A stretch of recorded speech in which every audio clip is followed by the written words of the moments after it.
भाषण दिया। भारत एक कृषि प्रधान देश है। यहाँ की अधिकतर आबादी कृषि पर आधारित है और कृषि हमारा मूलभूत पेशा है।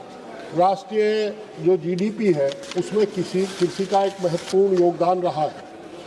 आदरणीय सभापति जी, 2025-26 के बजट में मात्र 1,37,00,000 रुपए का 1,37,00,000 करोड़ का प्रावधान माननीय मंत्री जी ने किया है और जो केंद्रीय बजट का कुल 2.7% है। इससे बड़ी शर्म की बात कुछ हो नहीं सकती। कृषि प्रधान देश में 2.7% हो, और वैसे इनसे आशा भी नहीं, क्योंकि गलती हमारी है। सर छोटू राम ने कहा था, है भोले किसान दो बात ले जान, एक बोलना ले सीख, दूसरा दुश्मन ले पहचान।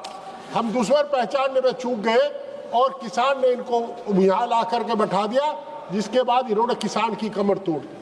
दिल्ली के दहलीज पर हिंदुस्तान की आज़ादी के इतिहास के बाद सबसे बड़ा आंदोलन हुआ, 750 किसान शहीद हुए। और दुर्भाग्य इस बात का है कि आदरणीय सरकार ने, मैं एक आदमी का नाम नहीं लेता, एक शब्द कॉन्डोलेंस का नहीं भेजा, सहानुभूति में एक शब्द नहीं कहा, और आज तक उनकी कोई सहायता नहीं की। मानवर, मैं आपके माध्यम से सरकार से अनुरोध करना चाहता हूं कि आज देश के किसान को नई अभी तो 1 मिनट भी नहीं हुई, देश के किसान को नई चुनौतियों का सामना करना पड़ रहा है। खाद बीज सब डुप्लीकेट मिल रहे हैं, उनकी गुणवत्ता कायम रखनी चाहिए। जो आपके कृषि विज्ञान केंद्र है, आप उन पर उनके वैज्ञानिकों को तनख्वाह तक नहीं मिलती और वो कोई काम नहीं कर पा रहे, उनकी समीक्षा होनी चाहिए ताकि उनका ज़्यादा से ज़्यादा लाभ किसान को मिल सके। और मेरी मांग है सरकार से, क्योंकि आप घंटी बजा रहे हैं तो मैं अंत में मांग ही कर लूँ बिना औपचारिकता के। किसान को मिलने वाला कर्ज ब्याज रहित हो। आप एक नौजवान कार खरीदता है, उस पर उसकी कोई गिरवी नहीं रखते, केवल कार को हाइपोथेकेट करते हैं। और जब किसान ट्रैक्टर खरीदता है तो उसकी सारी जमीन आप रहन कर लेते हैं। वो रहन का काम नहीं होना चाहिए।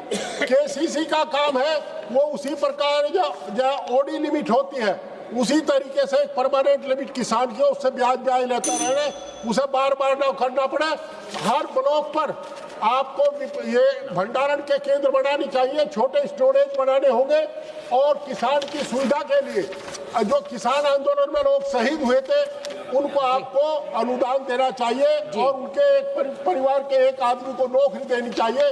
मेरा आपके माध्यम से सरकार से ये भी अनुरोध है कि जो फर्जी खाद बना रहे हैं, जो फर्जी खाद बिक रहा है, समय पर किसान को जब उसका बिजाई का समय होता है तो खाद नहीं मिल पाती, उसके साथ फर्जी पोटास दे दिया जाता है, फर्जी पोटास, और आप ही के लोग बना रहे हैं। अगर कोई बात हो तो वो आप अपने चैम्बर में बुला लें, मैं बता दूंगा कौन कौन बना रहे हैं। रोजाना आप लोग किसान को लूटने का काम करते हैं, किसान को उत्पीड़न से बचाने का काम आप करें, ऐसा मेरा आपसे अनुरोध है। आप पंजाब में बड़ी त्रासदी हमारा, मैं आखिरी बात कह रहा हूँ मैम,